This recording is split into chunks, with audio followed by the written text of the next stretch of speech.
اعوذ باللہ من الشیطان الرجیم بسم اللہ الرحمن الرحیم الحمدللہ رب العالمین بارئ الخلائق اجمعین الصلاۃ والسلام علی سید الانبیاء والمرسلین وآلہ الطیبین الطاہرین المعصومین۔ قرآن اللہ نے کہا ہے کہ اس کو سیکھنا آسان ہے، اس کو سمجھنا آسان ہے، اس لیے ہم ایک سلسلہ شروع کر رہے ہیں کہ آسان طریقے سے قرآن کی آیات کو سمجھیں گے۔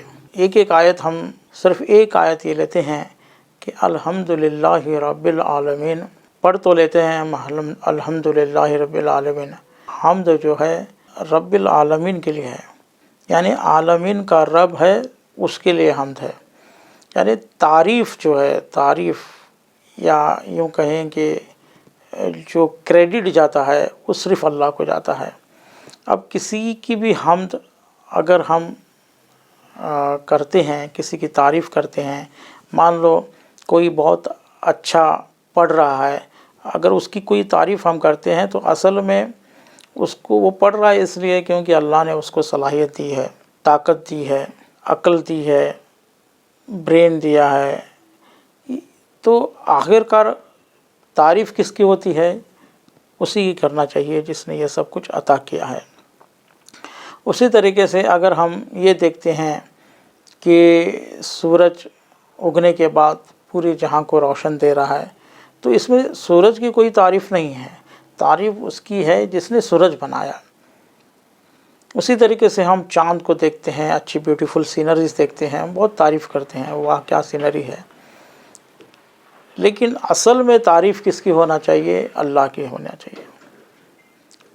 اسی طریقے سے الگ الگ مخلوق ہم دیکھتے ہیں، پانی کے اندر، پہاڑوں کے اندر۔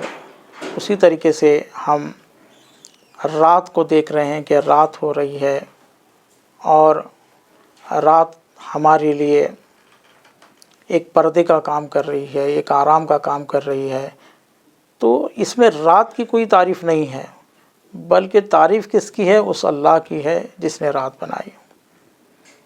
ہم یہ دیکھتے ہیں کہ دن ہونے کے بعد ہم رات سے اب تھک گئے ہیں، ابھی ہمیں اجالا چاہیے، ہمیں اٹھنے کی ضرورت ہے۔ آپ کو معلوم ہے ایک زمین میں ایک ایسی بھی جگہ ہے جہاں 6 مہینے رات ہی رہتی ہے یا دن ہی رہتا ہے، تو وہ لوگ ٹائم دیکھ کر سوتے ہیں۔ تو اس طریقے سے تو اللہ نے ہر جگہ نہیں کیا ہے، ایک سکون کے لیے رات دی ہے اور پھر کام کرنے کے لیے دن دیا ہے۔ تو جو دن ہو رہا ہے اس میں دن کی بھی کوئی تعریف نہیں ہے بلکہ اللہ کی تعریف ہے۔ تو اس طریقے سے ہم ہر ایک چیز پر اگر کوئی سوچتے رہیں گے تو آپ دیکھیں گے کہ لا حول ولا قوت الا باللہ، اللہ کے سوا کسی کی کوئی طاقت ہی نہیں ہے۔ تو تعریف صرف اللہ کے لیے ہے۔ تو یہ ہے الحمدللہ رب العالمین، عالمین کا رب۔ اب عالمین یعنی اس کے اندر پورا یونیورس آ گیا، پورے کلسٹرز آ گئے، پورے گیلیکسیز آ گئے، ہر چیز ہم جو جانتے نہیں وہ بھی آ گئے، چھوٹی سے چھوٹی چیز جو دیکھ رہے ہیں، جو سن رہے ہیں، سبھی کے بارے میں صرف اللہ کی تعریف۔ یہ ہے الحمدللہ رب العالمین۔